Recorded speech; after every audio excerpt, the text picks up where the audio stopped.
বুখারীর বর্ণনায় আসছে আল্লাহর নবী বিশ্ব নবী রাহমাতাল লিল আলামিন দিলের কানটা দিয়ে শুনবেন। অনেক লম্বা চড়া হাদিস একবারে সংক্ষেপ আকারে বলতেছে, ও আমার যুবক ভাইয়েরা, প্রাণের স্পন্দন, ও আমার বৃদ্ধ বাবাজিরা, দিলের কানটা দিয়ে শুনবেন। আল্লাহর নবী বিশ্ব নবী রাহমাতাল লিল আলামিন মসজিদে নববীর মধ্যে বৈশা সাহাবায়ে কেরামদেরকে বয়ান করতেছেন। আমি যেমন আপনাদেরকে ওয়াজ করতেছি, বয়ান করতেছি, ঠিক এমনি ভাবে সাহাবায়ে কেরামদেরকে সামনে রাইখা আল্লাহর নবী বিশ্ব নবী রাহমাতাল লিল আলামিন বয়ান করতেছেন। হাদিসের কিতাবের ভিতরে লেখে, আল্লাহর নবীর ডান পাশে জালিলুল কদর সাহাবীন, আল্লাহ রাব্বুল আলামিনের পরিবারের সদস্য। একটু জোরে কন্যা, বোঝেন নাই মনে হয়? আল্লাহর পরিবারের সদস্য, আল্লাহর আল্লাহ। আজকে যদি মেরাজনগরের এমপি সাহেবের, যে মেরাজনগরের চেয়ারম্যান সাহেবের কথা কই, চেয়ারম্যান সাহেবের যে সামসা আছে, এই সামসার পাওয়ারে বাহাদুরিতে এই এলাকায় রাস্তার মধ্যে রিক্সা চালাইতে পারে না, কথা কন না কে? আর এমপি সাহেবের যে সচিব আছে, পিএস আছে, ওই এমপি সাহেবের পিএস এর পায়ের তলার যে ধুলা আছে, ধুলার বাড়িতে এই কলোনি, এই গরিব এলাকার মানুষরা রাস্তাঘাটে ঠিক মতো বাজারঘাট করতে পারে না, কথা বলেন। আর যদি আজকের এই মাহফিলের প্রধান অতিথি থাকতো প্রাইম মিনিস্টার শেখ হাসিনার ভাই, ওনারে হেলিকপ্টার দিয়ে এখানে আনতে হইতো, কথা বলেন। আল্লাহ রাসূল বলেন, এমন কিছু বান্দা বান্দি আছে যারা স্বয়ং আল্লাহ তাআলার পরিবারের সদস্য।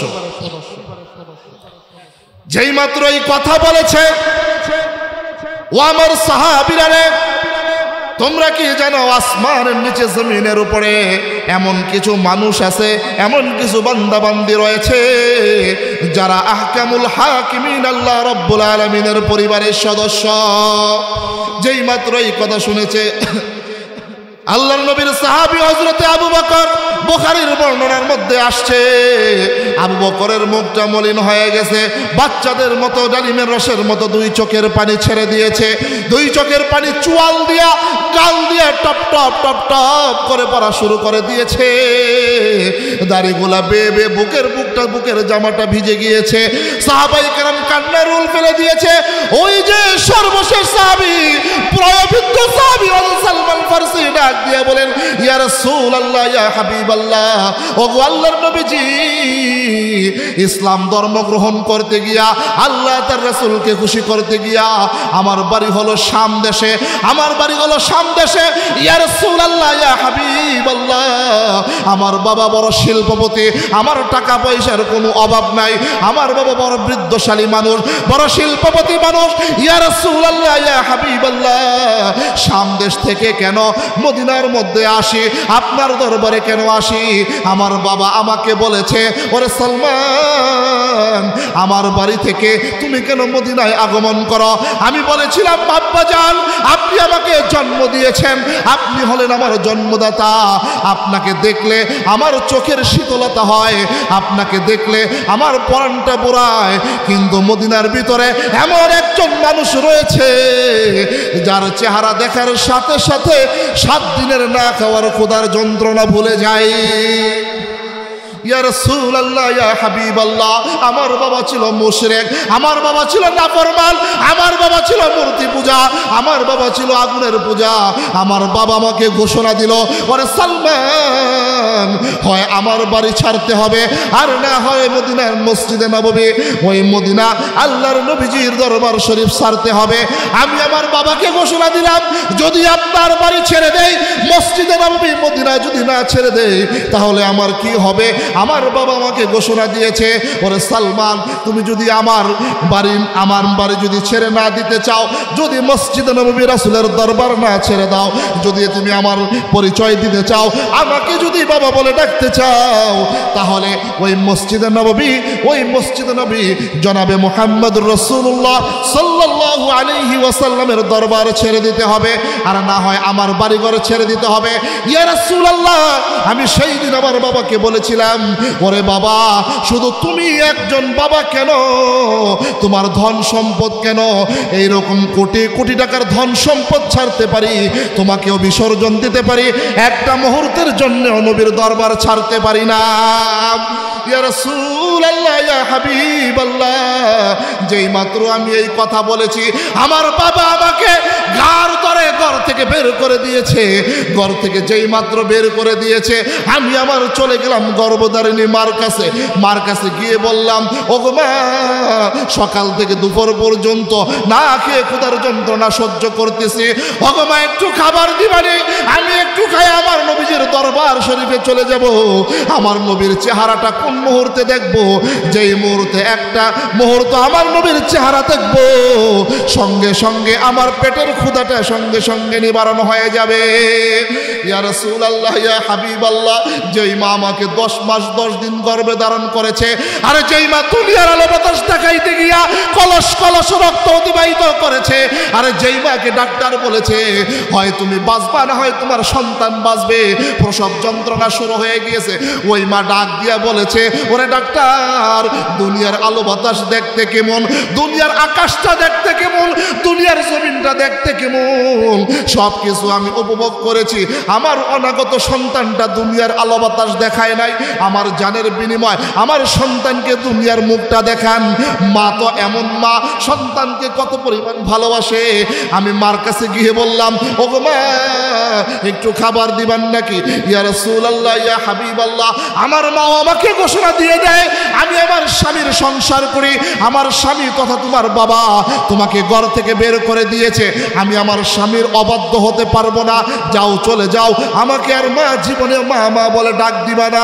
ইয়া রাসূলুল্লাহ, ইয়া হাবিবাল্লাহ, আমি আমার বাবার কাছ থেকে মার কাছ থেকে বিদায় নিয়ে আপনার দরবারে যেই মুহূর্তে চলে আসব, আমি চলে গেলাম আমার সঙ্গিনীর কাছে, আমার স্ত্রীর কাছে গিয়ে বললাম, ওগো স্ত্রী, আমি ইসলাম ধর্ম গ্রহণ করেছি, আমি মুসলমান হয়েছি, এই জন্যে আমার বাবা আমাকে ঘর থেকে বের করে দিয়েছে, আমাকে ত্যায্যবদ্ধ করে দিয়েছে, আমার সম্পদ থেকে আমাকে বঞ্চিত করে দিয়েছে। ওগো স্ত্রী, এই কঠিন মুহূর্তে, কঠিন সময় তুমি আমার পাশে দাঁড়াবে কিনা? স্ত্রী ডাক দিয়া বলে, না না স্বামী, না, আমি আপনাকে আর পাশে দাঁড়াতে পারবো না। স্বামী বলে, আর পরিচয় দিব না, আপনি আমাকে আর স্ত্রী বলে পরিচয় দিবে না, আপনি ইসলাম ধর্ম গ্রহণ করেছেন, আমি হলাম মুশরিক, আমি হলাম কাফেরা, আমি হলাম মুশরিকা, যান আপনি চলে যান, আজকে থেকে আপনার আমার মধ্যে সম্পর্ক ছিন্ন হয়ে গেছে, বিবাহ যে বন্ধন রয়েছে ওই বন্ধনও ছিন্ন হয়ে গেছে। ইয়া রাসূলুল্লাহ, আমার মা আমাকে তাড়ায়া দিল, আমার বাবা আমাকে তাড়ায়া দিল, আমার স্ত্রী আমাকে তাড়ায়া দিল, আমি সর্বহারা হয়ে গেলাম। সর্বহারা হয়ে যেই মাত্র আপনার দরবারের দিকে ছুটে চলতে লাগলাম, হাদিসের কিতাবের ভিতরে লেখে, হযরত সালমান ফারসি রাদিয়াল্লাহু তাআলা আনহুর 7 বছরের একটা কন্যা সন্তান ছিল। দূর থেকে বাবা বাবা বলে ডাক দিতে লাগলো। আল্লাহু আকবার বলেন, একটু জোরে বলেন না আল্লাহু আকবার। এই পৃথিবীতে বাবার কলিজায় দাগ কাটে সন্তানের ভালোবাসার, সন্তানের বাবা ডাক, ঠিক কিনা বলেন? বাবা যত কষ্ট করে সকাল থেকে সন্ধ্যা পর্যন্ত খাটাখাটনি করে যখন বাড়িতে আসে, সন্তান বাবা বলে একবার ডাক দেয়, কলিজা ঠান্ডা হয়ে যায়। ইয়া রাসূলুল্লাহ, আমার 7 বছরের কন্যা সন্তানটা আমাকে বাবা বলে ডাক দিল। আমি 1 কদম মসজিদে নববীর দিকে পাও বাড়াই, আবার 2 কদম কন্যার ভালোবাসায় পিছন দিকে ফিরি। আমার কন্যা সন্তানটা পিছন দিক থেকে দৌড় দিয়ে আমাকে কোমরের মধ্যে জাপটা দিয়ে ধরে বলে, বাবা তুমি কোথায় চলে যাচ্ছ?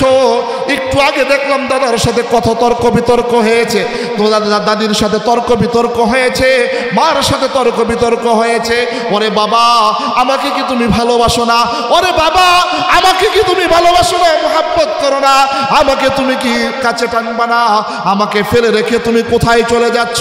ইয়া রাসূলুল্লাহ, ইয়া হাবিবাল্লাহ, যেই মাত্র এই কথা বলেছে, আমি আমার 7 বছরের কন্যা সন্তানটাকে কোলে তুলে নিলাম, কপালের মধ্যে একটা চুমু খাইলাম, গালের মধ্যে একটা চুমু খাইলাম। ডাক দিয়া বললাম, মা তুমি কি আমার সাথে যাইবা রাসূলের দরবারে? আমার কন্যা সন্তানটা ডাক দিয়া বলে, ওরে বাবা, রাসূলকে, মুহাম্মদকে, আমার কন্যা সন্তানকে আমি বললাম যাকে না বানাইলে আসমানের জমিন বানানো হইতো না, লৌহ কলম আরশে আজিম কোনো কিছুই বানাইতে হইতো না, পাহাড় পর্বত, যে পাহাড় পর্বত, এরপরে গাছ তরুলতা, মানব দানব কোনো কিছুই বানানো হইতো না। সেই বিশ্বনবী আখির জামানার পয়গম্বর জনাবে মুহাম্মদুর রাসূলুল্লাহ সাল্লাল্লাহু আলাইহি ওয়াসাল্লামের দরবারে আমি যাচ্ছি, আমার গর্দানকে তার জন্য সঁপে দিয়েছি। যেই মাত্র এই কথা বলেছি, নিষ্ঠুর পাষাণের মতো আমার 7 বছরের কন্যা সন্তানটা আমাকে বুকের মধ্যে ধাক্কা দিয়ে জমিনের মধ্যে নেমে গিয়েছে।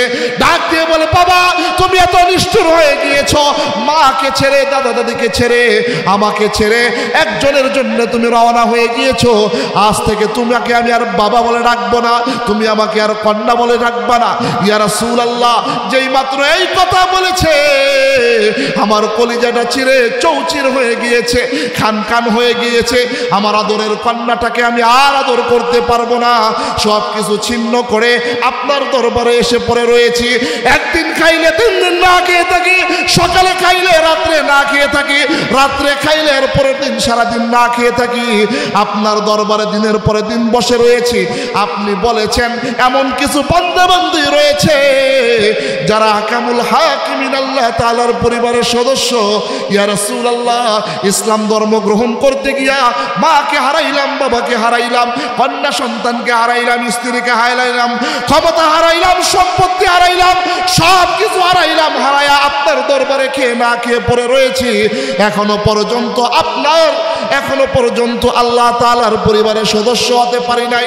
সাহাবায়ে কেরাম এমনিতেই কান্নাকাটি শুরু করে দিয়েছেন। হযরতে আবু বকর বাচ্চাদের মতো হামাগুড়ি দেওয়া শুরু করলো জমিনের মধ্যে। যেই মাত্র সাহাবায়ে কেরামের এই অবস্থা, আল্লাহ রাব্বুল আলামিনের রহমতের কুলের ভিতরে জুস চলে এসেছে। আর একটু জোরে কন্যা, আল্লাহ রাব্বুল আলামিন জিব্রাইলকে ডাক দিয়া বলে, ওরে জিব্রাইল যা খেলা থামা, আর কত খেলা দেখবি রে, যা খেলা থামা, মসজিদে নববীর মধ্যে চলে যা। মসজিদে নববীর মধ্যে যায়া আমার হাবিবের কানে কানের মধ্যে পুষায়া দে, আহলুল্লাহি ওয়া আহলুল কুরআন। চিৎকার মেরে বলেন না আল্লাহু আকবার। আরেকটু জোরে বলেন না আল্লাহু আকবার। জিবরাইল আলাইহিস সালাতু ওয়াস সালাম আয়েশা বলেন, ইয়া রাসূলুল্লাহ, ইয়া হাবিবাল্লাহ, সাহাবায়ে কেরামদেরকে জানায়া দেন আহলুল্লাহি ওয়া আহলুল কুরআন, শাবালক থেকে মৃত্যু পর্যন্ত যারা কোরআনকে বন্ধু বানাইবে, এই কোরআনওয়ালা বান্দা বান্দিরা আসমানের নিচে জমিনের উপরে আল্লাহ তাআলার পরিবারের সদস্য। হ্যাঁ দোস্ত, ওয়াজ লাগে না, ওয়াজের মতো ওয়াজ 1 ঘন্টা শুনলে আনা। 60 বছর হয়ে গেছে, 70 বছর হয়ে গেছে। আমার ডানে ভাই কত দাড়ি পাকা মুরব্বীরা বসে আছে, আমার সামনে কত দাড়ি পাকা বসে। যদি জিজ্ঞাসা করি, চাচা 60 বছরের জিন্দিগি পায়া কি করছেন, বলবেন হুজুর 60 বছরের জিন্দিগি পায়া ব্যাংক ব্যালেন্স করছি, টাকা পয়সা কামাইছি, মেরাজনগরে বাড়ি গাড়ি করছি, সব কিছু করছি, ছেলেদেরকে এস্টাবলিশ করেছি, মেয়েদেরকে বড় বড় করে বিবাহ দিয়েছি। যদি বলি মালিকের কোরআনটা দেখে দেখে পড়তে পারেন সহি শুদ্ধ করে, এখানে অনেক মানুষ আছে কোরআনুল কারীমটা সহি শুদ্ধ করে পড়তেই পারে না। কথা বলেন না কেন? শিক্ষিত যুব সমাজ যারা আছে এরা বলবে হুজুর পারলে 1 ঘন্টা ইংলিশে টকিং করে দেখেন। আমি বলবো, ও যুবক ভাই, দেশে বিদেশে লক্ষ লক্ষ টাকা খরচ করে বিভিন্ন বিষয়ের উপরে ডিগ্রি অর্জন করেছো, সার্টিফিকেট অর্জন করেছো, লক্ষ লক্ষ টাকা কামাই করেছো, সব কিছু করেছো, ইংলিশ ভাষায় তুমি শিক্ষায় শিক্ষিত হয়েছো, অমুক ভাষায় শিক্ষায় শিক্ষিত হয়েছো। আমি যদি বলি কুরআনুল কারীমটা যদি তুমি পড়তে না পারো, আসমানের নিচে জমিনের উপরে তোমার চাইতে পড়া কপাল আর দ্বিতীয় কেউ হতে পারে না। ঠিক কিনা দোস্ত? কার পিছনে দৌড়ান? হ্যাঁ, আর কবে বুঝবেন, আর কবে বুঝবে? আল্লাহ রাসূল বলেন, এই কোরআনকে যারা বন্ধু বানাইবে, এই কোরআন মৃত্যুর সময় তাদেরকে বন্ধু বানায় ঈমান নিয়ে কবরে যাওয়ার তৌফিক দান করবে।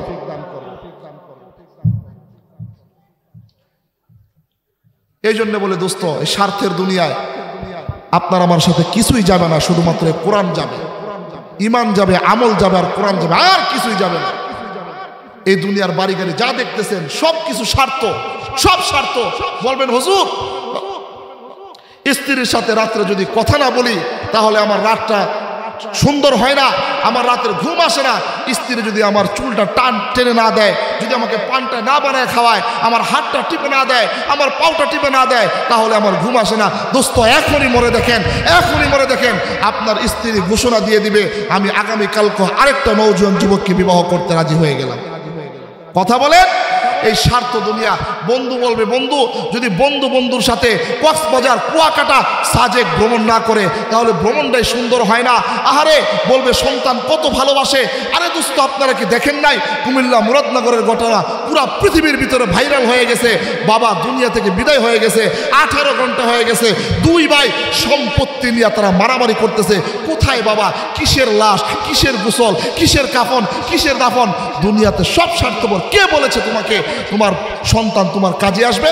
আল্লাহ তাআলা বলেন, ইন্নামা আমওয়ালুকুম ওয়া আওলাদুকুম ফিতনা। নিশ্চয় নিশ্চয় এই সন্তান, এই ধন সম্পদ তোমার ফিতনার কারণ হয়ে দাঁড়াবে। যদি সন্তানকে দ্বীনের শিক্ষায় শিক্ষিত না করে থাকো, যদি ধন সম্পদ দ্বীনি বিষয়ে দান সৎকা করে না থাকো, এই সন্তান, এই তোমার টাকা পয়সা, বাড়ি গাড়ি সব তোমার বিপদের কারণ হয়ে থাকবে। আরে দোস্ত, আপনি বলবেন যে হুজুর, মা তার সন্তানকে অনেক ভালোবাসে। হ্যাঁ দোস্ত, আমি বলি মা তার সন্তানকে বহুত ভালোবাসে। আরে কত কষ্ট করে মা তার সন্তানকে লালন পালন করে। আরে 2 বছর 2.5 বছর রক্ত আর পানি দিয়া দুধ বানায় সন্তানকে খাওয়ায় কত কষ্ট করে লালন পালন করে। পুরা বাংলাদেশ ভাইরাল হয়েছে। কিশোরগঞ্জে, করিমগঞ্জের ঘটনা আপনারা কি ভুলে গিয়েছেন? পেপার পত্রিকায় এসেছে। আহারে, বাবা ওমানে থাকে, মা পরকিয়া করে মেয়েটা দেখে ফেলেছে, ডাক দিয়ে বলে, বাবা, মা, আমরা হলাম আমার বাবা রেখে যাওয়া আমানত, তুমি আমানতের খেয়ানত কিভাবে করতেছো? আমার বাবা বিদেশে থাকে, হার বাঙ্গুড়ি খাটাখাটনি করে আমার বাবা বিদেশের থেকে টাকা পাঠায়, সেই টাকা দিয়ে আমরা পড়ালেখা করি, তুমি খাও, বাসা ভাড়া দেওয়া হয়, সব কিছু করা হয়। আমার বাবা বিদেশে থাকে, আমার বাবাকে ফেলে রেখে তুমি কিভাবে পরকিয়া করো? আরে দোস্ত, কে বলেছে মা তোমাকে ভালোবাসে? আমি বলি স্বার্থে আঘাত লাগলে ওই কিশোরগঞ্জে, করিমগঞ্জের মা রাত্রে খাবারের সাথে বিষ মিশিয়ে সন্তানটাকে দুনিয়া থেকে বিদায় করে দিয়েছে। স্বার্থে আঘাত লাগলে মাও কখনো কখনো কখনো কখনো সন্তানকে দুনিয়া থেকে বিদায় করে দেয়। ঠিক কিনা বলেন? আরে দোস্ত, কুমিল্লা মুরাদনগর দেবিদ্বারের মধ্যে একটা ঘটনা ঘটেছে। আরে বাবা ইয়াবা খায়, ইয়াবা, ফেন্সিলুট খায়, এরপর আরো কি কি এগুলা খায়। খাওয়ার পরে ছেলে রিক্সা চালায়, অটো রিক্সা চালায়, ছেলের কাছে টাকা চায়, 1 দিন 2 দিন 3 দিন দেয় না। ওই যে আপনার ধান ক্ষেত কাটে, ধান যে কাছে কাচি, ছেলে ঘুমায় রয়েছে। গভীর রজনীতে বাবা ছেলের গলার উপরে ওই ধান ক্ষেতের কাচি চালায় দিছে, নগদেই সেখানে ডেট ফেল হয়ে গেছে, দুনিয়া থেকে বিদায় হয়ে গেছে। আরে দোস্ত, সন্তানকে বাবা ভালোবাসে, স্বার্থে আঘাত লাগলে এই বাবাও তার সন্তানকে গলা টিপে হত্যা করতে একটা মুহূর্তের জন্য দেরি করে না। এই জন্য দোস্ত, এই স্বার্থের দুনিয়ায় কে আছে? এই স্বার্থের দুনিয়ায় কে আছে আপনাকে আমাকে জান দিয়ে ভালোবাসবে? একমাত্র, কেবলমাত্র, শুধুমাত্র আপনার আমার নবী, আপনার আমার নবী। আরে মরণের সময় উম্মতি উম্মতি বলে কেঁদেছে। আরে তায়েফের ময়দানে উম্মতি উম্মতি বলে কেঁদেছে। আরে ওহুদের প্রান্তরে উম্মতি উম্মতি বলে কেঁদেছে। আরে এখনো রওজায়ে আতহারে উম্মতি উম্মতি বলে কাঁদে। শুধু তাই নয়, 7 জমিন ভেদ করে, 7 আসমান ভেদ করে মালিকের আরশের সামনে যখন কেঁদেছেন মেরাজের মাধ্যমে, তখনও উম্মতি উম্মতি বলে আপনাকে আমাকে বলে যায় নাই। শুধুমাত্র কেবলমাত্র সেই রাসূলকে যদি আপনি সন্তুষ্ট করতে পারেন কোরআনের মাধ্যমে, কোরআনকে যদি বন্ধু বানাতে পারেন, তাহলে এই কোরআন মরণের সময় কবরে হাসরে আপনাকে আমাকে বন্ধু বানায় মালিকের তৈরি জান্নাতে নিয়ে যাবে। রাজি আছেন না ইনশাল্লাহ? কেমনে রাজি থাকবে? চাচাই মনে করেন তার ছেলেরে বিয়া দিছে, ছেলেরে বিয়া দেওয়ার পরে এখন 8 মাস, কয় মাস? কথা কন না, সবাই বসে যান, যুবক ভাইরা বসে যাও, বসে যাও। এখন 8 মাস, ছেলে তার মেয়েকে জিগায়, স্ত্রীকে জিগায়, স্ত্রী কয় কি আর তো 2 মাস আছে। কহ তোর পেটের বাচ্চা যদি মহিলা হয় তাহলে কি বানাবি? স্ত্রী কয় কে স্বামী জানেন না? কয় না, যদি পেটে মহিলা হয় তাইলে তো মমতাজ বানামো। নাও আরো জোরে কন না। স্বামী জিগায় মমতাজ কি লেগে বানাবি? কে জানেন না, একটা গান কইলে 5টা জায়গা গান কইলে 1 লাখ টাকা। কথা কন না কে কয় 1 লাখ টাকা একটা গান কইলে কহ শুধু কি তাই বাংলাদেশের এখন সর্বশ্রেষ্ঠ স্থান পবিত্র স্থান সংসদ ভবনে দাঁড়ায়ও মমতাজ বেগম এখন প্রধানমন্ত্রীকে গান শোনায় কথা কন না কে এখন স্ত্রী কয় আচ্ছা ঠিক আছে স্বামী যদি ছেলে হয় তাহলে কি বানাইবা সাকিব আল হাসান বানাবো নাউজুবিল্লাহ কইলেন না সাকিব আল হাসান সাকিব আল হাসান কেডা করে একটা ছক্কা মারলে 1 লাখ এখন তো ছক্কা মারতে হবে না সংসদ ভবনের পার্লামেন্ট সদস্য টিকিট পেয়ে গেছে কথা কন সাকিব আল হাসান বানাইব এই যুবক ভাই আমরা বসে যাই পিছনে জায়গা আছে আমরা পিছনে জায়গাগুলা ফিল আপ করে নেই বাস বাস বাস এখন স্বামী আর স্ত্রী দুইজনে মেয়ে হইলে বানাইবো মমতাজ আর ছেলে হলে বানাইবো সাকিব আল হাসান বাস এরপরে মনে করেন ছেলে হইছে কি হইছে কথা কন না মাত্র আব্বু আম্মু বলা শুরু করছে দিয়া দিছে কেজিতে কই দিছে কথা কন না কেজিতে দিছে এখন সারে পড়াইতেছে কি পড়াইতেছে হাট্টিমা টিম টিম টিম তারা মাঠে পারে ডিম তাদের খারা দুটো সিং তারা হাট্টিমা টিম টিম কথা কয় না কে বানায় কইতাছি ওই দেখা যায় তাল গাছ ওই আমাদের গা ওইখানেতে বাস করে কানাবুগির ছা আতা গাছে তুতা পাখি ডালিম গাছের মৌ এত ডাকি তবু কথা কও না কেন বউ আচ্ছা মুরব্বীরা যারা আছেন হাট্টিমা টিম টিম তাদের খারা দুটো সিং বলতে কোনো প্রাণী আপনারা দেখছেন আছে এখন কিয়ামতের আগে আসবে আচ্ছা আমার স্যারে যে আমারে পড়াইলো এই কথাটা কি সত্য না মিথ্যা কথা বলেন আপনার সন্তান মিথ্যার শিক্ষা শিক্ষিত হয়ে ছোট্টবেলা এই সন্তান প্রাইমারিতে যাবে এই সন্তান স্কুলে যাবে কলেজে যাবে ভার্সিটিতে যাবে ডাক্তার হবে ইঞ্জিনিয়ার হবে ব্যারিস্টার হবে র্যাব হবে আর্মি হবে খোদার কসম করে বলি এই সন্তান কখনোই আনোয়ার হবে না জানোয়ারে রূপান্তরিত হবে ঠিক কিনা বলেন আমি শুধু বাংলার কথা বলতে চাই না বাংলার জমিনের কথা বলতে চাই না পুরো পৃথিবীর মানচিত্রে আপনি জরিপ করে দেখেন যতগুলো বৃদ্ধাশ্রম রয়েছে প্রত্যেকটা বৃদ্ধাশ্রমের ভিতরে যার সিনায় কোরআন আছে যে ইমাম সাহেব যে খতিব সাহেব যে আলেম যে মুহাদ্দিস এদের পিতামাতাকে খুঁজে পাওয়া যায় না ওই যে ছোট্টবেলায় মিথ্যা শিক্ষায় শিক্ষিত হয়ে সন্তান ডাক্তার হয়েছে ইঞ্জিনিয়ার হয়েছে ব্যারিস্টার হয়েছে এদের বাপ মামাকেই সরকারি বাজেটে বৃদ্ধাশ্রমের শেষ বয়সে লালিত পালিত হতে দেখা যায় ঠিক কিনা বলেন আমরা বলি না আপনার সন্তানকে আপনি ডাক্তার ইঞ্জিনিয়ার ব্যারিস্টার বানায়েন না এই কথা আমরা বলি না অবশ্যই বানাবেন আপনি আপনার সন্তানকে doctor engineer barrister RAB army যা মনে চায় তা বানান কিন্তু আমরা ছোট্টবেলায় হাট্টিমাটিম না শিখায় সিদ্দিক সাহেবের মসজিদের মধ্যে এই যে মেরাজনগর বাইতুল নূর মসজিদের ভিতরে সকালবেলায় পাঠায়া কোরআনের মালাটা গলার মধ্যে পরায় দেন এই সন্তান বড় হইলে ডাক্তার ইঞ্জিনিয়ার ব্যারিস্টার হবে র্যাব আর্মি পুলিশ যা মনে চায় তা হবে কখনো জানোয়ার হবে না আনোয়ারে রূপান্তরিত হবে কথা বলেন মেরাজনগর বাইতুল নূর জামে মসজিদের সভাপতি সাহেব ওই যে চাচা বসে আছে এই সভাপতি সাহেবের 3 ছেলে কয়জন উদাহরণ দিতেছে উদাহরণ সত্যি 3 ছেলে কয় ছেলে কথা কন না কয় ছেলে আরে জোরে আরেকটু জোরে বড়টা ডাক্তার বড়টা কি 2 নম্বরটা ইঞ্জিনিয়ার 2 নম্বরটা কি 3 নম্বরটা ব্যারিস্টার এখন সভাপতি সাহেব ডাক্তার বানাইতে কি 1 লাখ টাকা লাগে হ্যাঁ বেশি লাগে কত টাকা লাগে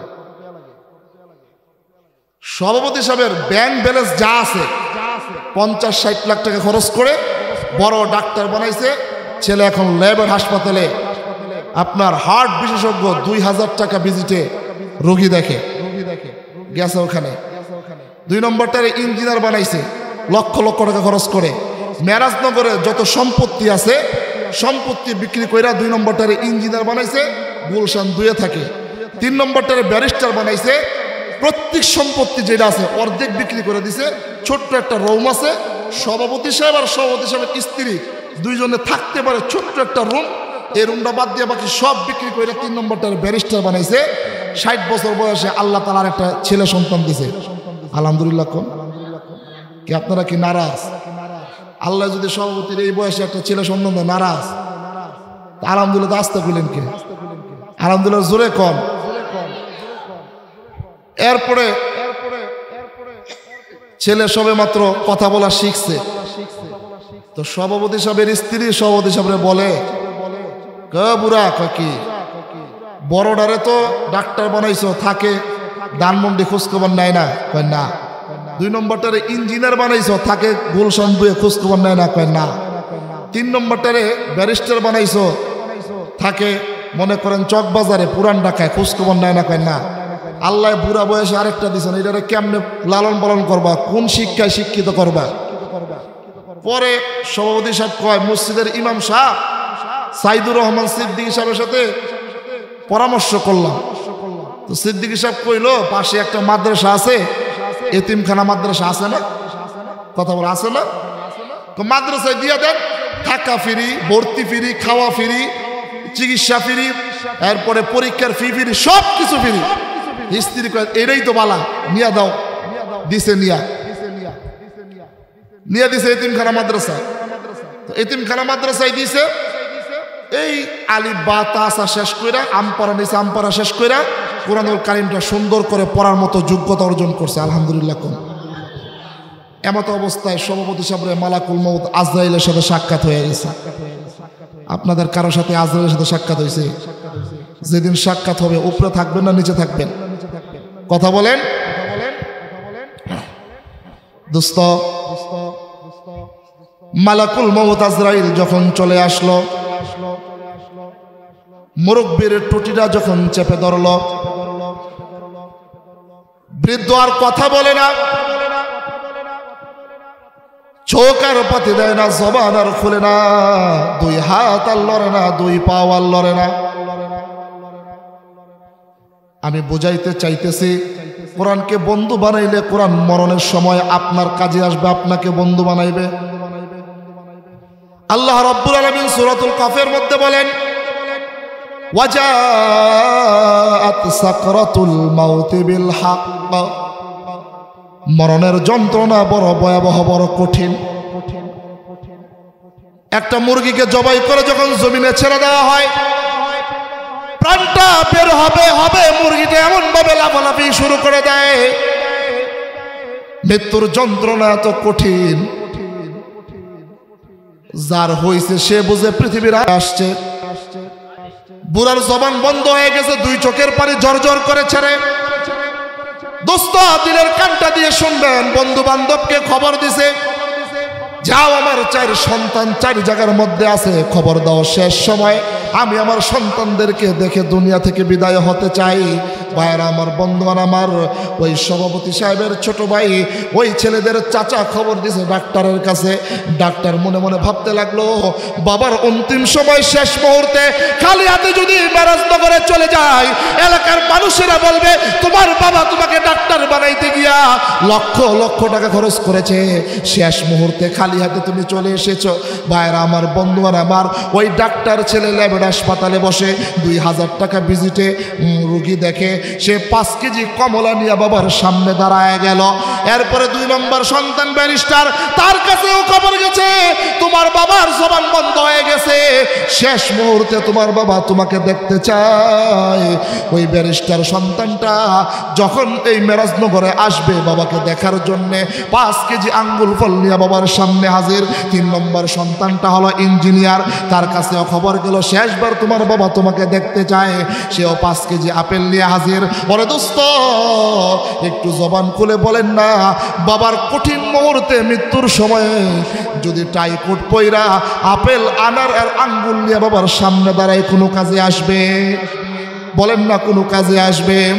ওই যে 4র্থ সন্তানটা মসজিদের ইমাম সাহেবের পরামর্শে এতিমখানায় দিয়েছে, মাত্র কুরআনুল কারীমটা পড়া শিখেছে, ওই সন্তানের কাছে খবর গিয়েছে তোমার বাবার অন্তিম সময় চলে এসেছে, জবানটা বন্ধ হয়ে গেছে, তোমার ভাইয়েরাও চলে আসছে, তোমার বাবা তোমাকে শেষ মুহূর্তে দেখতে চায়। দোস্ত, ওই 7 বছরের সন্তানটা ওস্তাদের কাছে গিয়া অনুনয় বিনয়ের সাথে যা বলে, হুজুর আমার বাবার জবান বন্ধ হয়ে হয়ে গেছে, একটু কি ছুটি দিবেননি? শেষ মুহূর্তে আমি আমার বাবাকে দেখতে চাইব। ভাইরা আমার, বন্ধুগণ আমার, ওস্তাদের কাছে বিনয়ের সাথে ছুটি নিয়া কুরআনুল কারীমটাকে গিলাফের মধ্যে পেঁচায়া গলার মধ্যে ঝুলায়া বাড়ির দিকে রওনা হয়ে গেছে। এমত অবস্থায় রাস্তার মধ্যে একজন চাচা ওই 7 বছরের বালককে খাপ করে ধরে ডাক দিয়া বলে, ওরে বলো, তোর বড় ভাইকে দেখলাম আপেল নিয়ে যাইতে, আরেক ভাইকে দেখলাম বেদেনে নিয়ে যাইতে, আরেক ভাইকে দেখলাম কমলা নিয়ে যাইতে, তুমি কি নিয়ে তোমার বাবার সামনে রওনা হয়েছো? 7 বছরের কোরআন পড়নেওয়ালা সন্তানটা ডাক দিয়া বলে, ওরে চাচা, আমার মাদ্রাসায় উস্তাদ আমাকে পড়াইছে। রাসূলুল্লাহ সাল্লাল্লাহু আলাইহি ওয়াসাল্লাম হাদিসের মধ্যে ইরশাদ করেছেন, যখন কোনো সন্তানের পিতামাতার সাকরাত শুরু হয়ে যাবে, মৃত্যুর যন্ত্রণা শুরু হয়ে যাবে, কঠিন মুসিবত শুরু হয়ে যাবে, গলা কাটা মুরগির মতো জমিনে যখন লাফালাফি শুরু করে দিবে, ঠিক সেই মুহূর্তে ওই পিতামাতার সন্তান যদি ডান পাশে বৈশা কুরআনুল কারীমটা কইলা সূরা ইয়াসিন তেলাওয়াত করা শুরু করে দেয়, আল্লাহ রাব্বুল আলামিন ফেরেশতাদেরকে ডাক দিয়া বলে, ওরে ফেরেশতারা, কোরআনের কলব হলো সূরা ইয়াসিন, এই সূরা ইয়াসিন এই পিতামাতার সন্তানেরা তেলাওয়াত করা শুরু করে দিয়েছে, আর এই মুর্দেগানকে কষ্ট দিস না, আমার গোলামকে আর কষ্ট দিস না। এই মুহূর্তে সাকরাতুল মাউত, মৃত্যুর যন্ত্রণাকে লাঘব করে দিয়ে, সহজ করে দিয়ে, ইমানের সাথে মৃত্যু দিয়া কবরের ভিতরে নিয়া।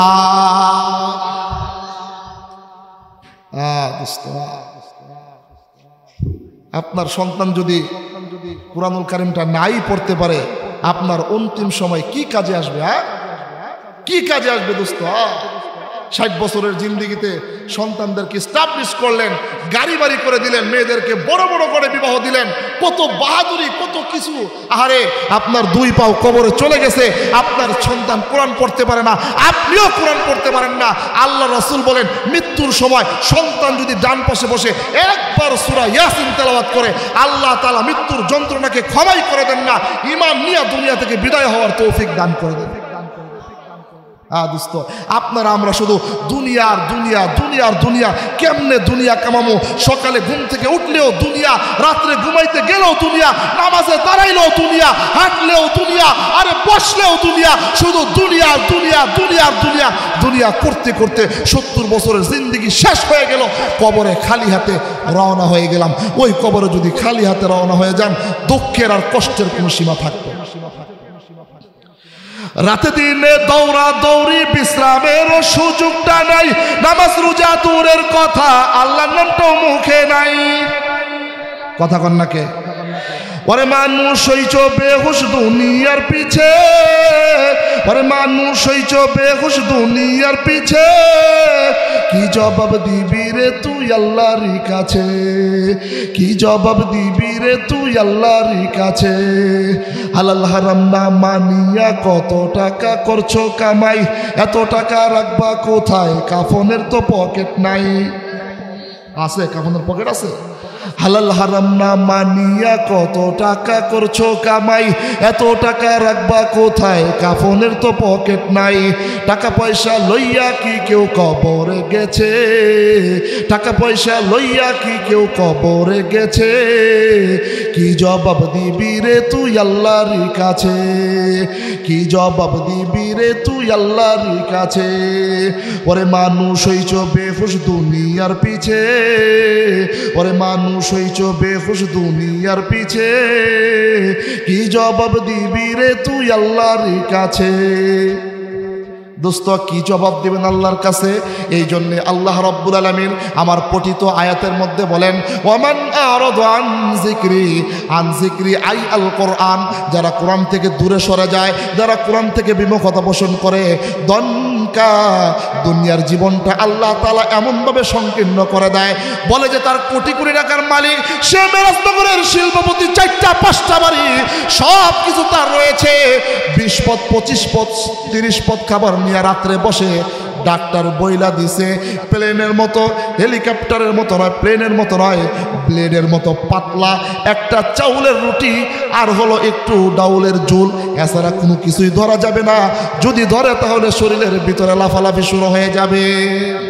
আল্লাহ রাব্বুল আলামিন বলেন যারা কোরআন থেকে দূরে সরে যায় ওয়া নাহশুরুহু ইয়াউমাল কিয়ামাতি আমা, কিয়ামতের দিন আল্লাহ রাব্বুল আলামিন তাদেরকে অন্ধ অবস্থায় উঠাবে।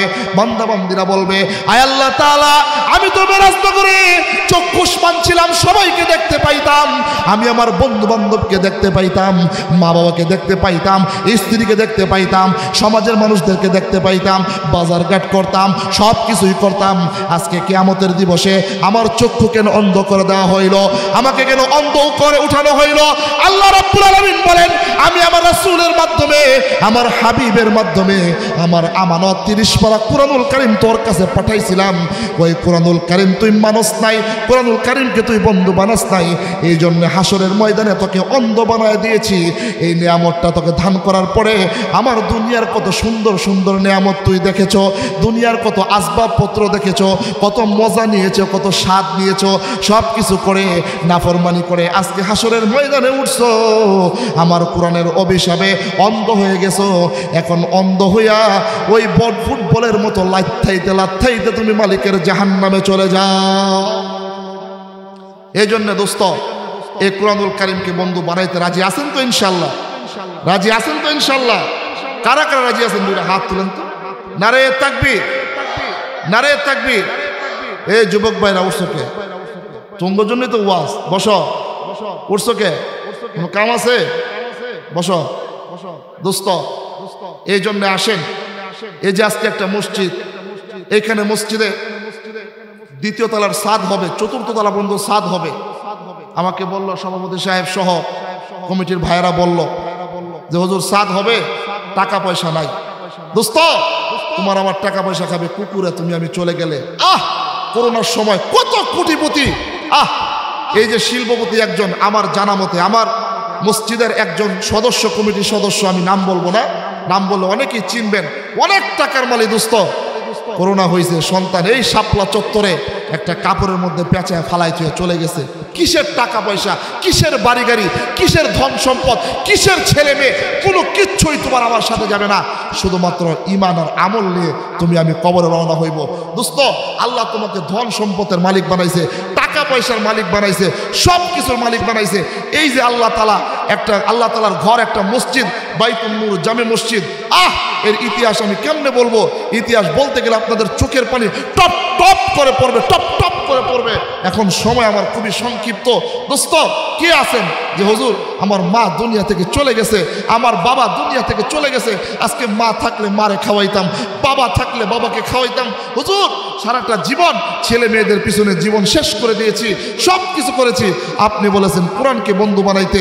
হুজুর আজকে কোরআনকে বন্ধু বানায় এই মসজিদের ছাদ দেওয়ার উপলক্ষে যত টাকা লাগে সব টাকা তো দিতে পারবো না। একটা মেরাজনগরের একটা আল্লাহর গোলাম, একটা আল্লাহর বান্দা দাঁড়াও দেখি, আল্লাহর ঘরকে নির্মাণ করার উপলক্ষে, কোরআনকে বন্ধু বানাইতে, রাসূলকে সন্তুষ্ট করতে, আল্লাহর সাথে কাল হাসরের ময়দানে এই মসজিদের সাথে আল্লাহর তৈরি জান্নাতে যেতে একটা লোক দেখতে চাই। 1 লক্ষ টাকা দিয়ে এই মসজিদের নির্মাণ কাজে সহযোগিতা করবেন। একটা লোক দেখতে চাই। লা ইলাহা ইল্লাল্লাহু মুহাম্মাদুর রাসূলুল্লাহ। জামানার কুতুব, অনেক বড় আল্লাহর ওলি, নাম হলো ইমাম গাজালি রহমাতুল্লাহ আলাইহি। নাম কি? সকলে বলেন। ইমাম গাজালি রহমাতুল্লাহ আলাইহি একদিন ঘুমাইছেন, স্বয়ং আল্লাহ রাব্বুল আলামিন স্বপ্নে যোগে সাক্ষাৎ দিয়েছেন। আর একটু জোরে কন্যা। ইমাম গাজালি রহমাতুল্লাহ আলাইহিকে আল্লাহ তাআলা বলেন, জামানার কুতুব গাজালি, রহমতপুর গ্রামে একজন কাঠুরিয়া আছে, ওই কাঠুরিয়া আমার বন্ধু। সুবহানাল্লাহ। কে বলতেছে? জোরে বল না। আল্লাহ তাআলা বলতেছে কাঠুরিয়া রহমতপুর গ্রামে আমার বন্ধু, নাম হলো আব্দুর রহমান, দুনিয়া থেকে বিদায় হয়ে গেছে। তার দাফন কাফনের ব্যবস্থা করার মতো কেউ নাই। জামানার কুতুব তোমাকে আমি, আমার বন্ধু, আমার ওলি কাঠুরিয়া রহমতপুর গ্রামে থাকে, আব্দুর রহমানের দাফন কাফনের ব্যবস্থার দায়িত্ব তোমাকে আমি দান করে দিলাম। ইমাম গাজালি রহমাতুল্লাহ আলাইহি ঘুম ভেঙে গেছে। ঘুম ভাঙ্গার পরে এই মাথার চুলের গোড়া থেকে প্রত্যেকটা পশম থেকে ঘাম ছোড়া শুরু হয়েছে। ইমাম গাজালি ভাবতে লাগলো আল্লাহ তাআলা বলছে তার বন্ধু, আবার বলছে কাঠুরিয়া। এমন কি আমল করছে যেই আমলের বিনিময়ে আল্লাহ তাআলা তাকে নিজের বন্ধু বানায় নিছেন। ইমাম গাজালি রহমতুল্লাহ আলাইহি মনে মনে ভাবতে লাগলেন, স্বপ্নটা কি দেখলাম না দেখলাম। উনি 2 রাকাত তাহাজ্জুদ নামাজ পড়ে আবার ঘুমায় গেছেন। ঘুমের ঘরে আবার আল্লাহ তাআলা ইলহাম করছেন, ও জামানার কুতুব ইমাম গাজালি, তুমি চলে যাও রহমতপুর গ্রামে, ওখানে একজন যুবক আছেন, নাম তার আব্দুর রহমান, আমার বন্ধু, সে দুনিয়া থেকে বিদায় হয়ে গেছে, তার দাফন কাফনের ব্যবস্থার দায়িত্ব আমি তোমাকে দিলাম। ভাইরা আমার, ইমাম গাজালি রহমাতুল্লাহ আলাইহি আশ্চর্যান্বিত হয়ে গেলেন। ঘুম থেকে ওঠার পরে ওযু বানায়া ফজরের নামাজ আদায় করে 3 টুকরা কাপড় গলার মধ্যে ঝুলায়া একজন মুরিদকে নিয়ে চলে গেলেন রহমতপুর গ্রামে। দিলের কানটা দিয়ে শুনবেন রে বাবাজি, কুতুবুল আলম আরিফ বিল্লাহ ইমাম গাজালি রহমাতুল্লাহ আলাইহি স্বপ্নে যুগে পাওয়া তথ্য আল্লাহর বন্ধু কাঠুরিয়া আব্দুর রহমান রহমাতুল্লাহ আলাইহিকে রহমতপুর গ্রামের ভিতরে তালাশ করা শুরু করলেন। সকাল থেকে সন্ধ্যা পর্যন্ত রহমতপুর গ্রামের প্রতিটা অলিতে গলিতে ঘোরাঘুরি করলেন, আনাচে কানাচে ঘোরাঘুরি করলেন। রহমতপুর গ্রামের শুরু থেকে শেষ পর্যন্ত আল্লাহর ওলি ইমাম গাজালি রহমাতুল্লাহ আলাইহি আল্লাহর বন্ধু আব্দুর রহমান রহমাতুল্লাহ আলাইহিকে খোঁজাখুঁজি করলেন। খুঁজতে খুঁজতে খুঁজতে খুঁজতে দুপুর চলে আসলো, খুঁজতে খুঁজতে খুঁজতে খুঁজতে বিকাল গড়িয়ে গেল। বিকাল গড়িয়ে গেলে সূর্য ডুবে গেল, মাগরিবের সময় চলে আসলো।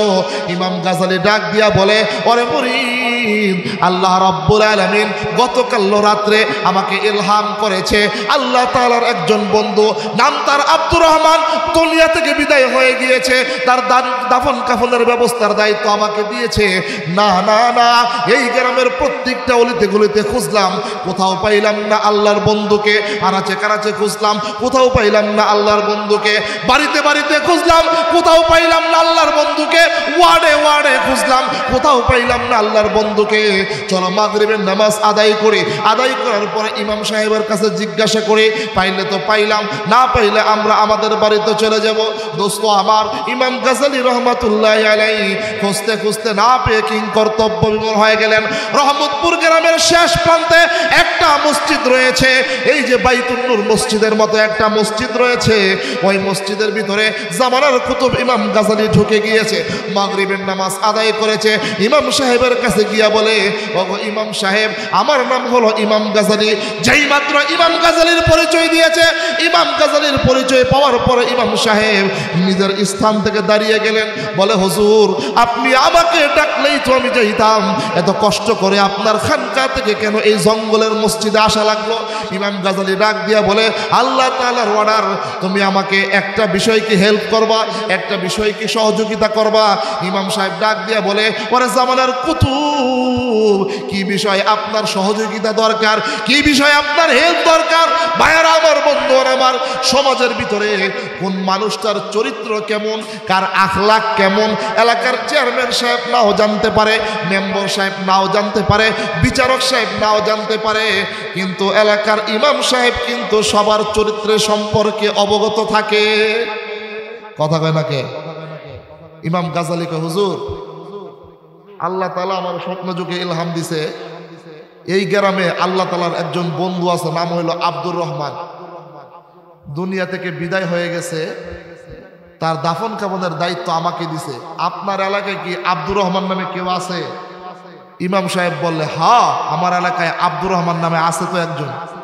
তার বাড়ি কই? তার বাড়ি এই যে মসজিদের ডান পাশে। ইমাম সাহেব বলে, ও ইমাম গাজালি, আছে তো আব্দুর রহমান, কিন্তু সে তো ডাইল খায়, ডাইল। চিনছেন ডাইল? চিনছেন ডাইল? কি ডাইল? মসুরির ডাইল? কি ডাইল? সভাপতি সাহেব কয়ে দিয়েছে, ফেন্সি ডাইল। ইমাম গাজালি, আরে হুজুর বাদ দেন, ফেন্সি ডাইল খোর কখনো আল্লাহর ওলি হতে পারে? আচ্ছা হুজুর, আর কোন আছে আব্দুর রহমান? আছে তো, মসজিদের বাম পাশে একজন আছে আব্দুর রহমান। সে কি করে? সে টাকা দিয়ে টাকা বানায়। চিনছেন? টাকা দিয়ে টাকা বানায়, চিনছেন? ইমাম গাজালি কয়, না, নাউজুবিল্লাহ, সুদখোর ঘুষখোর কখনো আল্লাহর ওলি হতে পারে? আরেকটা আছে, আমার মসজিদের গেট বরাবর একজন আব্দুর রহমান আছে। ইমাম গাজালি কয় তার কি অবস্থা? সে হইল বাবা খায়, বাবা সিনচান্নি বাবা খায়, যে যুবক ভাইরা আসে। নাউজুবিল্লাহ, বাবা খোর কখনো আল্লাহর ওলি হতে পারে? ইমাম গাজালি কয় না হুজুর, ফেন্সিডিল খোর, সুদখোর, ঘুষখোর, বাবা খোর আল্লাহর ওলি হতে পারে? এরপরে ইমাম গাজালি মুরিদকে বলল, চল আজকে পাইলাম না, আজকে রাত্রে ঘুমাই, দেখি আল্লাহ তাআলার পক্ষ থেকে কোনো এলহাম আসে কিনা, চলো আমরা আমাদের দরবারে চলে যাই। নৈরাশ হয়ে সকাল থেকে সন্ধ্যা পর্যন্ত স্বপ্নে যুগে আদেশ দেওয়া আল্লাহর ওলি কাঠুরিয়া ইমাম গাজালিকে না, ইমাম আব্দুর রহমান রহমাতুল্লাহ আলাইহিকে না পেয়ে আল্লাহর ওলি আল্লাহর কুতুব ইমাম গাজালি আবার বাড়ির পথ রওনা করেছে। পথে যেতে যেতে জঙ্গলের কাছ দিয়ে যেতে যেতে দেখে দুইটা মাসুম বাচ্চা, একটার বয়স 12 আর একটার বয়স 8, দুইটা মাসুম বাচ্চা একটা লাশকে সামনে রেখে দুই চোখের পানি ছেড়ে ছেড়ে আসমানের দিকে তাকায় বলে, মালিক, ও মালিক, একটা দিন অতিবাহিত হয়ে গেল, একটা রাত অতিবাহিত হয়ে গেল, ও মালিক, একটা রাত অতিবাহিত হয়ে গেল, একটা দিন অতিবাহিত হয়ে গেল, মালিক আরেকটা রাত চলে আসলো, আমরা এতই গরিব, এই জন্যে কি আমার বাবার দাফন কাফনের ব্যবস্থা হবে না? দুইটা মাসুম বাচ্চা লাশটাকে সামনে রেখে দুই চোখের পানি ছেড়ে ছেড়ে এইভাবে কান্নাকাটি করতেছে। এই কথাগুলো ইমাম গাজালির কর্ণপরে পৌঁছে গেল। ইমাম গাজালি রহমাতুল্লাহি আলাইহি মুরিদকে নিয়ে একটা দৌড় দিয়া দুইটা বাচ্চার সামনে যায়, দুই হাত দিয়া দুইটা বাচ্চাকে জড়ায় ধরে ডাক দিয়া বলে, ও বাচ্চারা রে, কি তোমাদের পরিচয়? এই লাশের সাথে তোমাদের কি পরিচয়? বাচ্চা দুইটা ডাক দিয়া বলে, আরে হুজুর, আপনার পরিচয় আগে দেন, আপনাকে তো চিনলাম না, আগে কখনো এই জঙ্গলে দেখি নাই, এই সন্ধ্যাবেলায় এই জঙ্গলে আপনি কি করেন? ইমাম গাজালি ডাক দিয়া বলে, এই লাশের সাথে তোমার কি সম্পর্ক? আগে আমাকে জানাও, তারপরে আমি আমার পরিচয় দিতেছি। দুইটা মাসুম বাচ্চা ডাক দিয়া বলে, ওরে চাচা, এই যে লাশটা শুয়ে রয়েছে তিনি হলেন আমাদের বাবা, আমরা হলাম তার সন্তান। ইমাম গাজালি ডাক দিয়ে বলে, তোমার বাবার নাম কি? ছোট্ট দুইটা সন্তান ডাক দিয়ে বলে, চাচা, উনি হলেন আমার বাবা, আমরা হলাম তার সন্তান। গত রাত্রে আমার বাবা দুনিয়া থেকে বিদায় হয়ে গেছে। আমার বাবা একজন কাঠুরিয়া, নাম হলো আব্দুর রহমান। চিৎকার মেরে বলেন আল্লাহু আকবার। ইমাম গাজালি রহমাতুল্লাহি আলাইহি সন্তান দুইটাকে কলিজার সাথে জড়ায় ধরে বলে, ওরে বাচ্চা, আর কান্নাকাটি করতে হবে না, তোমার বাবার দাফন কাফনের ব্যবস্থা আল্লাহ রাব্বুল আলামিন আমাকে দিয়েছেন, আর চিন্তা করতে হবে না। মুরিদকে অর্ডার দিল, ওরে মুরিদ, যাও গরম পানির ব্যবস্থা করো। সন্তানদেরকে বলল, তোমরাও পায় পরিষ্কার করতে থাকো। ইমাম গাজালি রহমাতুল্লাহি আলাইহি নিজে আল্লাহর ওলি আব্দুর রহমান রহমাতুল্লাহি আলাইহিকে গোসল করাইলেন, দাফনের কাফনের ব্যবস্থা করলেন, কাফনের কাপড় পরাইলেন। ইমাম গাজালি নিজের অনুমতিতে মুরিদকে পিছনে দাঁড় করায়া, দুই সন্তানকে পিছনে দাঁড় করায়া, দোস্ত দিলের কানটা দিয়ে শুনবেন, দুই সন্তানকে পিছনে দাঁড় করায়া জানাজার নামাজ আদায় করলেন। আল্লাহর ওলি, আল্লাহর কুতুব, আল্লাহর বন্ধু আব্দুর রহমান রহমাতুল্লাহি আলাইহিকে সামনে রাইখা কাফনের কাপড় পেঁচায়া জানাজার নামাজ পড়ায়া গোসল করায়া ইমাম গাজালি রহমাতুল্লাহি আলাইহি কোদাল দিয়া কবর খোঁড়া শুরু করছে। করতে করতে কবর খুঁড়তে খুঁড়তে খুঁড়তে খুঁড়তে 3.5 হাত একটা প্যাকেট হয়ে গেল। ভাইয়েরা আমার, বন্ধু আমার, ইমাম গাজালি রহমাতুল্লাহি আলাইহি ওই কবরের মধ্যে নামলেন। নামার পরে দুইটা হাত বাড়ায়া দিয়া মুরিদকে ডাক দিয়া বলেন, ওরে মুরিদ, দে আমার কুলের মধ্যে উঠায়া দে, আল্লাহর বন্ধু আব্দুর রহমানকে আমার কুলের মধ্যে উঠায়া দে। ওরে দোস্ত, ইটেনশন প্লিজ, প্রস্তুতি গ্রহণ করেন সুবহানাল্লাহ বলার জন্য, জোরে সুরে সুবহানাল্লাহ বলার জন্য প্রস্তুতি গ্রহণ করেন। যেই মাত্র মুরিদ আল্লাহর বন্ধু আব্দুর রহমান রহমাতুল্লাহি আলাইহিকে ইমাম গাজালির হাতের মধ্যে উঠায়া দিল, ওরে দোস্ত, ইমাম গাজালি রহমাতুল্লাহি আলাইহি আব্দুর রহমানের লাশটা কবরে রাখতে দেরি হয়েছে, কবর থেকে জান্নাতের সুঘ্রাণ বাইর হইতে দেরি হয় নাই। আল্লাহর ওলি ইমাম গাজালি রহমাতুল্লাহি আলাইহি কেন কর্তব্য বিমূঢ় হয়ে গেলেন, আশ্চর্য হয়ে গেলেন, ভয় পেয়ে গেলেন। একটা লাফ দিয়া কবর থেকে জমিনের উপরে উঠা গেলেন। উঠা ডাক দিয়া বলে, ওরে মুরিদ, যেই গ্রান বের হইতেছে, না না না, পৃথিবীর কোনো মানুষ এই গ্রান তৈয়ার করতে পারে না। না কোনো সেন্টের গ্রান, না কোনো আতরের গ্রান, না কোনো ফুলের গ্রান, না কোনো কিছুর গ্রান। এটা কোনো মানুষ বিজ্ঞানিক আবিষ্কার করতে পারে না, কোনো আতরওয়ালা আবিষ্কার করতে পারে না, কোনো ফুলের গ্রান এইটা নয়। আমি হাদিসের মধ্যে পড়েছি, যারা জান্নাতি হবে, যারা আল্লাহওয়ালা হবে, এদেরকে কবরে রাখতে দেরি হবে, কবর থেকে জান্নাতের মেশক আম্বরের গ্রান বের হইতে দেরি হবে না। ভাইরা আমার, বন্ধুগণ আমার, ইমাম গাজালি বুঝে গিয়েছে নিশ্চয় নিশ্চয় আল্লাহর ওলি, আল্লাহর বন্ধু, আল্লাহর কুতুব ইমাম গাজালি রহমাতুল্লাহ আলাইহি বলেন, নিশ্চয়ই তিনি হলেন একজন খাঁটি আল্লাহর গোলাম, আল্লাহর বন্ধু। আব্দুর রহমান ডাক দিয়া সন্তানদেরকে বলেন, ওরে সন্তান, তোমার বাবা এমন কি আমল করত, এমন কি নেক আমল করত, এমন কি নেক আমল করত, যার বিনিময়ে আল্লাহ রাব্বুল আলামিন এত বড় উপাধি দান করেছেন, বন্ধু বলে পরিচয় দিয়েছেন, এত বড় নিয়ামত দান করেছেন। কবরে রাখতে দেরি হয়েছে, কবরটা জান্নাতের টুকরা হইতে দেরি হয় নাই। ইমাম গাজালি রহমাতুল্লাহ আলাইহি দুই সন্তানকে নামাইলেন, কবরের ভিতরে নামায়া মুখের দিক থেকে কাফনের কাপড়টা উঠাইলেন। দুই সন্তানকে ডাক দিয়া বলেন, বাবা নাও, শেষবারের মতো নিজের বাবার চেহারাটা দেখে নাও, আর দেখতে পারবা না। পায়ের আমার, বন্ধুরা আমার, সেই মুহূর্তটা যে কেমন মুহূর্ত, যে তার মাকে, যে তার বাবাকে ওই কবরের মধ্যে শোয়ায় নাই, রাখে নাই, সে জানবে না, সে বুঝবে না। আমি আমার মাকে শেষবারের মতো যখন কবরের মধ্যে রাখলাম, আমি একজন মা হারা এতিম। এখান থেকে অনেকে বাড়িতে গিয়ে মাকে মা বলে ডাক দিবে, আবার অনেকে বাড়িতে গিয়ে মাকে জড়ায় ধরে মা বলে ডাক দিবে। অনেকের বাড়িতে মা তার সন্তানের জন্য অপেক্ষা করতেছে। এই যে বয়ান করে বাড়িতে যাব, স্ত্রীকে দেখবো, সন্তানকে দেখবো, কতজনকে দেখবো, জনম দুঃখিনী মার চেহারা আর দেখতে পারবো না।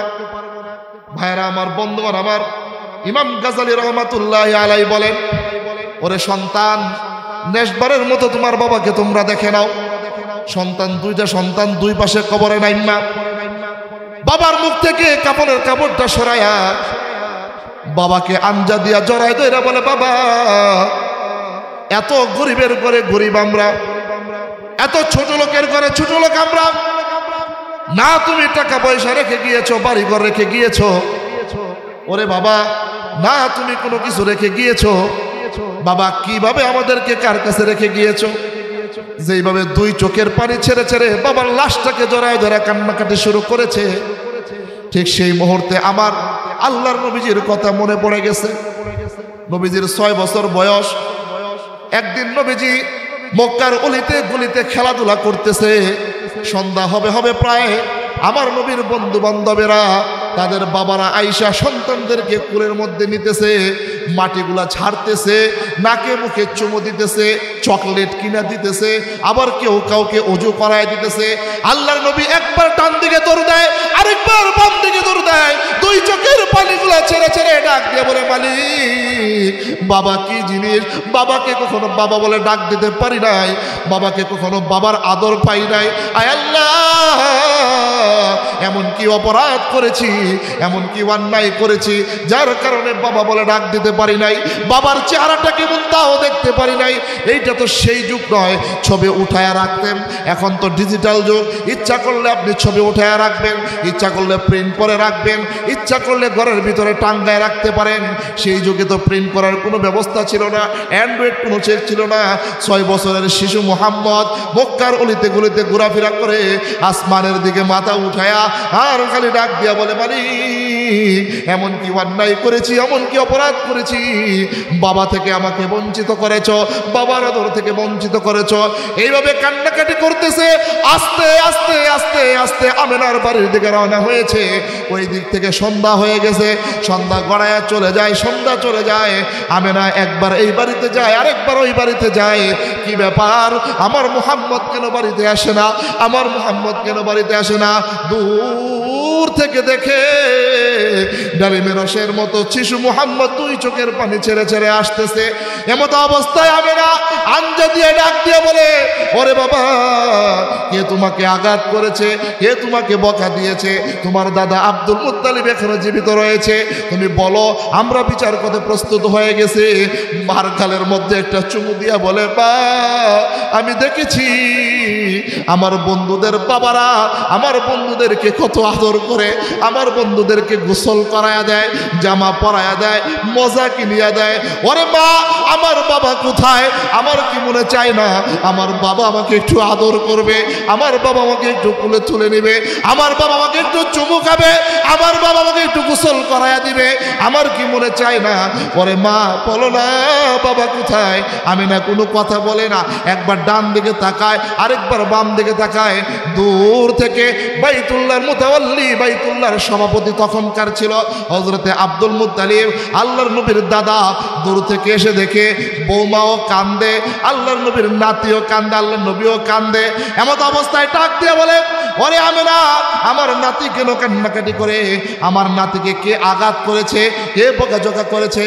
এমত অবস্থায় আমেনা ডাক দিয়ে বলে, আব্বা জান, আপনার নাতি শিশু মুহাম্মদ তার বাবার কাছে যেতে চায়, তার বাবার আদর পেতে চায়, তার বাবাকে দেখতে চায়, তার বাবার কোলে উঠতে চায়। ভাইরা আমার, বন্ধুরা আমার, যাদের মা নাই বাবা নাই, কেবলমাত্র শুধুমাত্র একমাত্র তারাই বুঝতে পারে মা হারা কি ব্যথা, বাবা হারা কি ব্যথা।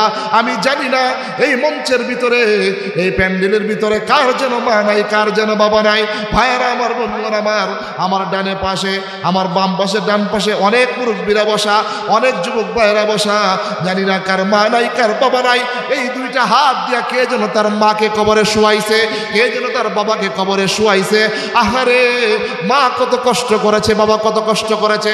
আমি আমার সন্তানকে যখন কোলে নিয়া নাকে মুখে চুমু খাই, আমার সন্তান যখন আমাকে বাবা বলে ডাক দেয়, আমার কেমন মায়া লাগে। তখন আমি আমার ছোট্ট বলার কথা উপলব্ধি করে আমি যখন আমার মাকে মা বলে ডাক দিতাম, বাবাকে বাবা বলে ডাক দিতাম, আমার মাও কলিজা ঠান্ডা হয়ে যাইত, আমার বাবারও কলিজা ঠান্ডা হয়ে যাইত। ভাইয়ার আমার, বন্ধুরা আমার, স্বার্থের দুনিয়ায় কেউ কারো নয়, সকলেই একা একই অবস্থায় ঈমান আর আমল নিয়া তার 3 হাত কাপড়ের টুকরা নিয়ে অন্ধকার কবরে যেতে হবে।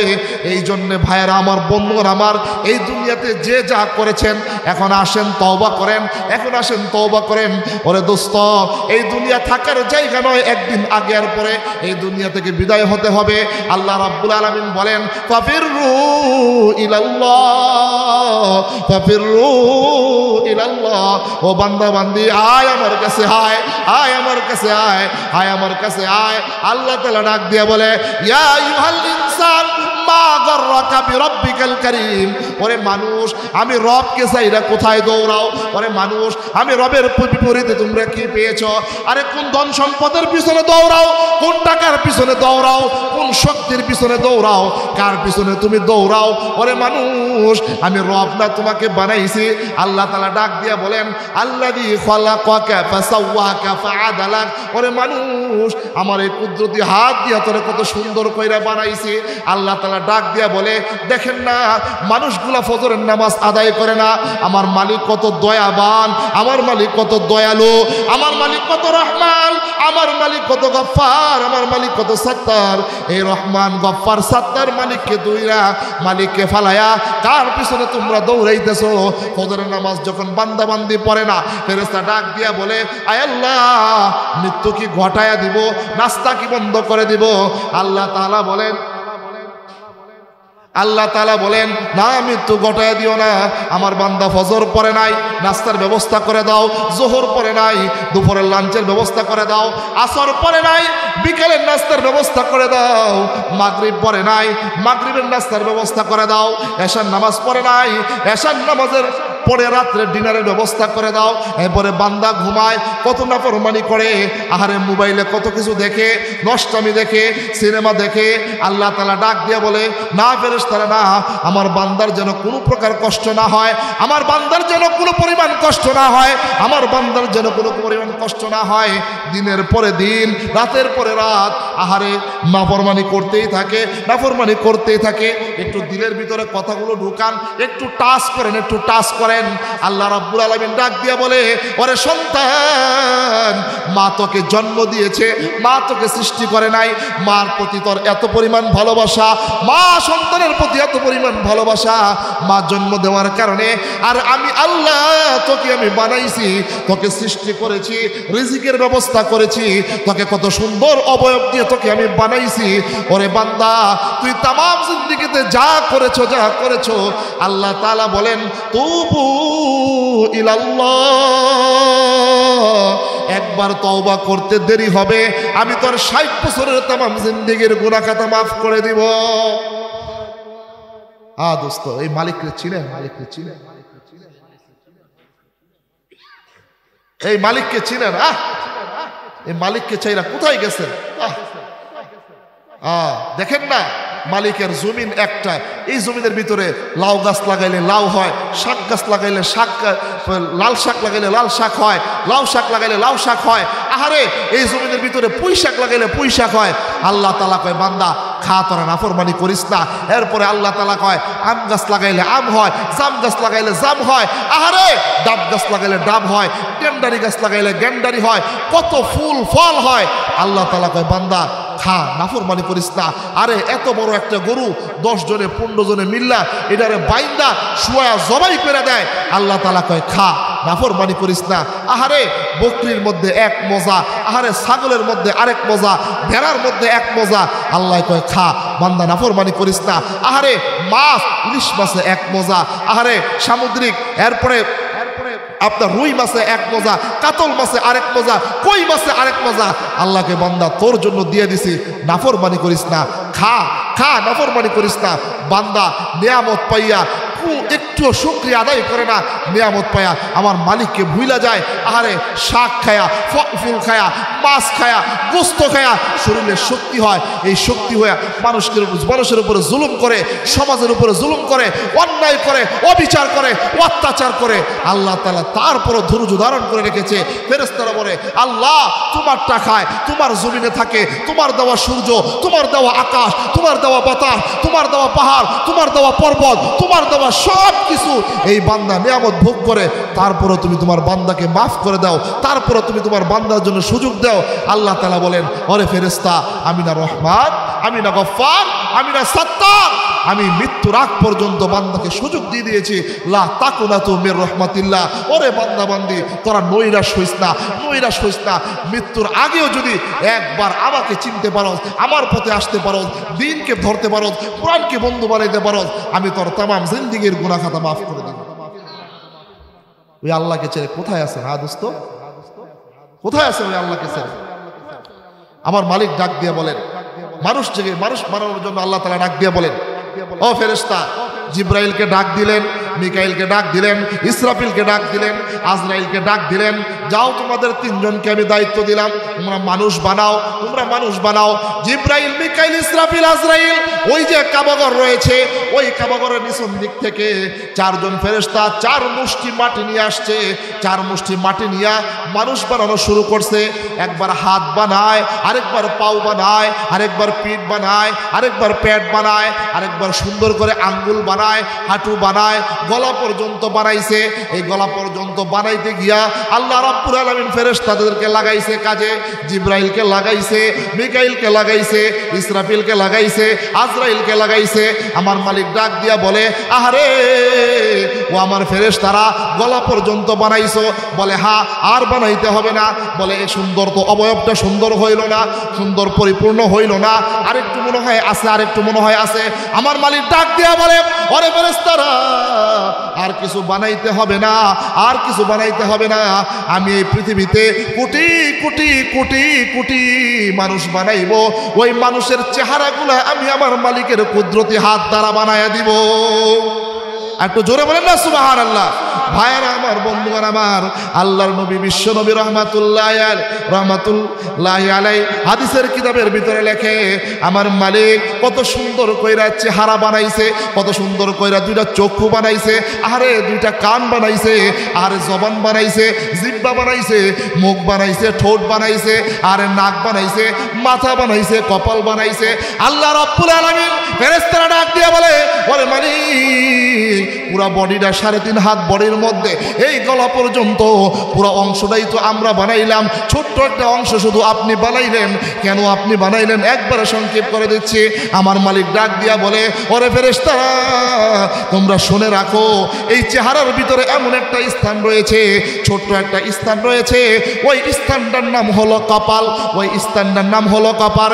এই কপাল দিয়া আমার বান্দা বান্দিরা দুনিয়াকে লাথি মেরে, চাকরিকে লাথি মেরে, ব্যবসা বাণিজ্যকে লাথি মেরে, ছেলে মেয়েকে লাথি মেরে, সন্তান সন্ততিকে লাথি মেরে, ক্ষমতাকে লাথি মেরে, টাকা পয়সাকে লাথি মেরে, সব কিছু দুনিয়ার ফেলে দিয়ে আমি মালিককে মালিক বলে, আমি মালিককে চিনে, আমি মালিকের দিনের পথে এসে যখন মেরাজনগর বাইতুন নূর জামে মসজিদের মধ্যে যায়া সুন্দর কইরা ওযু বানায়া আল্লাহু আকবার আল্লাহ বড় বলে যখন হাত বেঁধে দাঁড়িয়ে যাবে, এরপরে যখন রুকুর মধ্যে যাবে সুবহান রাব্বিয়াল আলা পড়বে, এরপরে যখন সিজদায় যাবে, সিজদায় যখন আমার কুদরতি হাত দ্বারা বানানো কপাল দিয়া যখন বাইতুন নূর জামে মসজিদের মাটির মধ্যে লাগাবে, আমার মালিক ডাক দিয়া বলে, খোদার কসম করে বলি, জাতের কসম কেটে আমার মালিক বলেন, আমার দেওয়া আমার কুদরতি হাত দ্বারা কপাল যখন বাইতুন নূর জামে মসজিদের মধ্যে পড়বে, পড়তে দেরি হবে, সঙ্গে সঙ্গে আল্লাহ রাব্বুল আলামিন তামাম জিন্দেগীর গুনাহ খাতা মাফ করে দিবেন।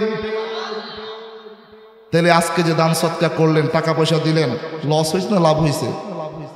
কথা বলেন না, লাভ হয়েছে না লস হয়েছে? এই জন্য মোহতারাম হাজরিন, এই যে মসজিদ মাদ্রাসা এগুলো আছে, এই সমস্ত মসজিদ মাদ্রাসা আপনারা দান করবেন। এই দান আল্লাহ রাব্বুল আলামিনের হাসরের ময়দানে এই মসজিদ আপনাদেরকে সুপারিশ করে করে আল্লাহর তৈরি মেহমান বানাবেন। চিৎকার মেরে বলেন আমিন। মোহতারাম হাজরিন, 2 ঘন্টা সোয়া 2 ঘন্টা যে বয়ান করলাম, বয়ানের মেসেজ একটাই, এই দুনিয়াতে কাকে বন্ধু বানাতে হবে? কাকে? আল্লাহকে বলছি না কোরআনকে? কাকে? কোরআনকে বন্ধু বানানো হবে। এই কোরআনকে যারা বন্ধু বানাবে, মরণে, কবরে, হাসরে কোরআন আমাদেরকে সুপারিশ করে আল্লাহর তৈরি জান্নাতে নিয়ে যাবেন। চিৎকার মেরে বলেন আমিন। মোহতারাম হাজরিন, আমি এখানেই শেষ করে দিচ্ছি আজকের